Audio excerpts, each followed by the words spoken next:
Hello everyone. आपलं multiplication of वेक्टर्समध्ये scalar product झालं होतं. स्केलार प्रोडक्ट ज्याचं होतं vector into vector is equal to scalar. जेव्हा वेक्टर इंटू वेक्टरचं मल्टिप्लिकेशन स्केलार मिळतो त्याला स्केलार प्रोडक्ट किंवा डॉट प्रोडक्ट मिळतात. आज आपण बघू वेक्टर इंटू वेक्टरचं मल्टिप्लिकेशन जेव्हा वेक्टर मिळतं त्याला वेक्टर प्रोडक्ट किंवा क्रॉस प्रोडक्ट म्हणते. तर त्याला वेक्टर इंटू वेक्टरचं मल्टिप्लिकेशन कसं करायचं ते आज आपण. Vector into vector scalar force into displacement is equal to work जे होतं डॉट प्रोडक्ट और स्केलार प्रोडक्ट. आता बघा वेक्टर इंटू वेक्टर वेक्टर केव्हा मिळते जेव्हा सपोज एक चार्ज आहे. Charge is going with velocity v in the magnetic field of B, then we feel or experience some force. म्हणजे इथे वेक्टर इंटू वेक्टरचं मल्टिप्लिकेशन वेक्टर मिळालं त्याला वेक्टर प्रोडक्ट किंवा क्रॉस प्रोडक्ट म्हणतात.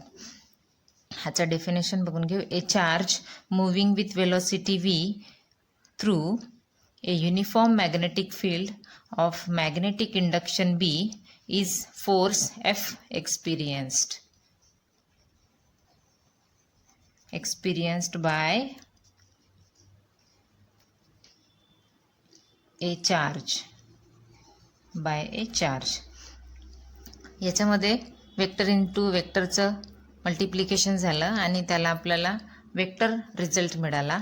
तिथे क्रॉस प्रोडक्ट केलं जाते आणि वेक्टर इंटू वेक्टरचं मल्टिप्लिकेशन जेव्हा स्केलर क्वांटिटी मिळते तेव्हा तिथे डॉट प्रोडक्ट यूज केलं जातो. Vector into vector answer result vector is a vector product और क्रॉस प्रोडक्ट. तर आपण वेक्टर प्रोडक्ट और क्रॉस प्रोडक्ट बघू आज.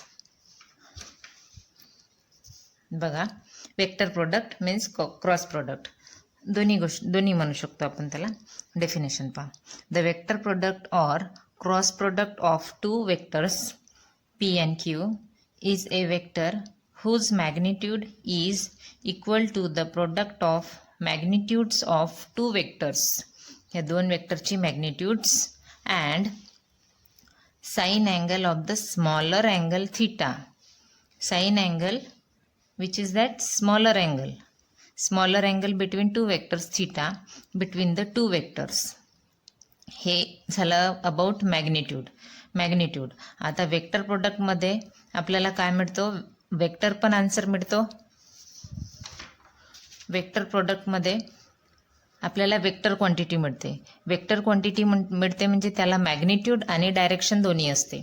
म्हणजे याचा रिझल्ट जेव्हा मिळेल तेव्हा ती वेक्टर पण असेल आणि मॅग्निट्यूड पण असेल, दोन्ही गोष्टी असेल. म्हणून इथे हे झालं अबाउट मॅग्निट्यूडचं explanation. Means product of magnitude of two vectors and sine angle of the smaller theta between the two vectors. Now about direction. हे झालं मॅग्निट्यूड. आता direction. The direction of the product vector is given by unit vector UR. U is for unit vector. UR which is unit vector perpendicular to the plane containing the two vectors and is given by the right hand screw rule. right hand screw rule च्या हिशोबाने unit vector मिळतो आपल्याला आणि तो प्लेनला perpendicular असतो. इथे right hand screw rule वापरला जातो. बघा एक्झाम्पल थ्रू एक्सप्लेन करते. सपोज इथे वेक्टर P आहे आणि वेक्टर Q आहे. स्मॉलर अँगल घ्यायचा आहे. स्मॉलर अँगल आता बघा इथे P आणि Q मध्ये हा एक अँगल फॉर्म होतो. एक आणि एक हा अँगल फॉर्म होतो. आता हा अँगल स्मॉलर आहे तर या अँगलला आपल्याला कन्सिडर करायचा आहे थीटा. हा अँगल घेऊ. हा अँगल घ्यायचा आहे आपल्याला. बिगर अँगल घ्यायचा नाही आहे. As per definition sine angle of the smaller angle between two vectors. Two वेक्टरमधला स्मॉलर अँगल घ्यायचा आहे, बिगर अँगल घ्यायचा नाही आहे. म्हणून आपण हा विचारात घेऊ. बघा,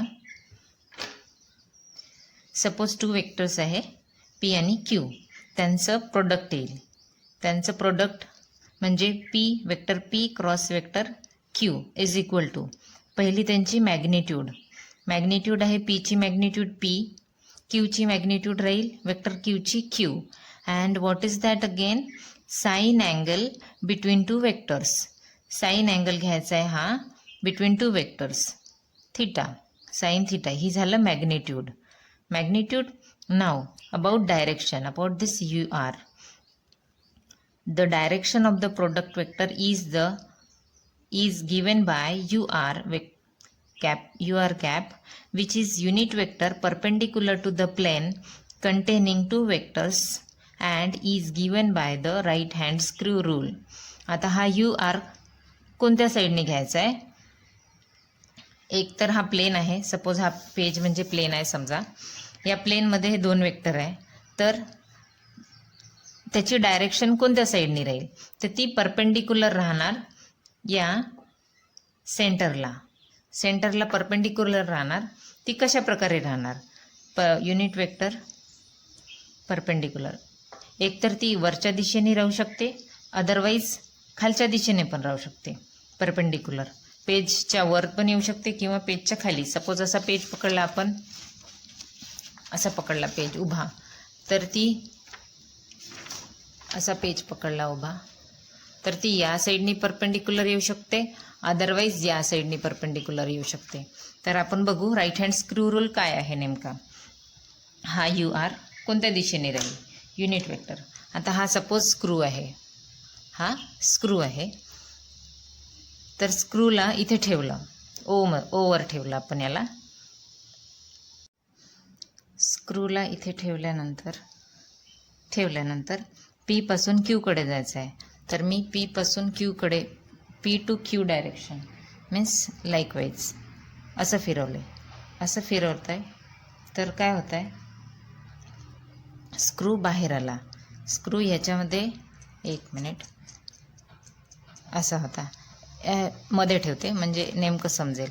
स्क्रू मध्ये आहे, आता इथे ठेवला आणि पी पासून क्यू पर्यंत फिरवते. म्हणजे काय होतं बघा, मी फिरवते, तर हा स्क्रू नेमका बाहेर येतो.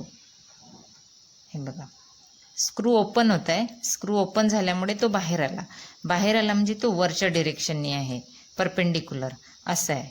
तर हे या डिरेक्शननी, वरच्या दिशेने असं घुमवला आपण त्याला, अँगलच्या दिशेने असा घुमवला तर तो वर आला आणि त्याला आपल्याला युनिट वेक्टर मिळाली. त्याच वेक्टर आरवर, यू आर युनिट वेक्टर आहे आणि त्याचंच डायरेक्शन आपल्याला पी क्रॉस क्यूला अप्लाय केलं आणि तेच आहे R is equal to vector P into vector P cross vector Q is equal to, याची डायरेक्शन आपली अपवर्ड डायरेक्शन आली. सिमिलरली बघा, अनदर केस, क्यू पासून पी पर्यंत यायचं आहे. सेम मी स्क्रूला मध्ये इन बिटवीन पकडते, आधी सेंटरमध्ये पकडते. हां, आता आपला हा ओ सेंटरमध्ये घेऊन क्यू पासून पी पर्यंत फिरवते स्क्रूला, पी पासून क्यू पर्यंत. सपोज आहे क्यू टू पी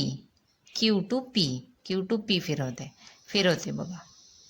बघा हा स्क्रू पूर्ण खाली गेला, हा स्क्रू पॅक झाला, बंद झाला आणि तो खाली आला म्हणजे त्याचं डायरेक्शन खालच्या दिशेने आहे.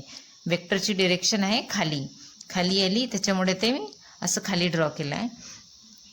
ड्रॉ केलं आणि त्याची डिरेक्शन ही येईल, जी अँगल क्यू टू पी आपण जसं येतो तशी ती डायरेक्शन येईल, अशी डायरेक्शन येईल. त्याला असं स्ट्रेट असं कर्व दाखवला आहे आणि हा वेक्टर आपला डिरेक्शन राहणार या प्रोडक्टची, या क्रॉस प्रोडक्टची डिरेक्शन आपल्याला डाऊनवर्ड डायरेक्शनला मिळणार. वेक्टर एस कन्सिडर केला याला आणि ती युनिट वेक्टर आहे यू एस. तर दोन कंडिशन बघितल्या, एक vector P cross vector Q, P to Q गेला तर आपल्याला डिरेक्शन मिळाली अपवर्ड. तर आला P Q is equal to sine theta, ही आहे मॅग्निट्यूड, आणि हे झालं unit vector which is upward to the plane, outside to the plane and perpendicular to the plane. Second case आहे क्यू टू पी आहे. आधी क्यू पासून P पर्यंत आलेलो, angle same smaller theta, P Q sine theta, आणि unit vector U S which goes downward in downward direction. तर अशा प्रकारे यूएस ही युनिट वेक्टर मिळाला. तर इथे बघा P cross Q is equal to Q cross P होणार नाही. पी क्रॉस क्यू आणि क्यू क्रॉस पी ह्यांचं these are not equal. Why these are not equal? Vector P cross vector Q आणि vector Q cross vector P हे दोन equal होणार नाही. याचं कारण आहे वेक्टर पी क्रॉस वेक्टर क्यूची डिरेक्शन अपवर्ड आहे आणि वेक्टर क्यू क्रॉस वेक्टर पीची डिरेक्शन डाऊनवर्ड्स आहे. याला डिरेक्शन असल्यामुळे या direction are opposite to each other.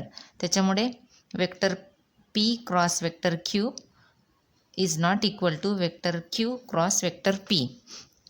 परंतु आपण त्यांची मॅग्निट्यूड जर घेतली, यांची मॅग्निट्यूड घेतली, फक्त मॅग्निट्यूड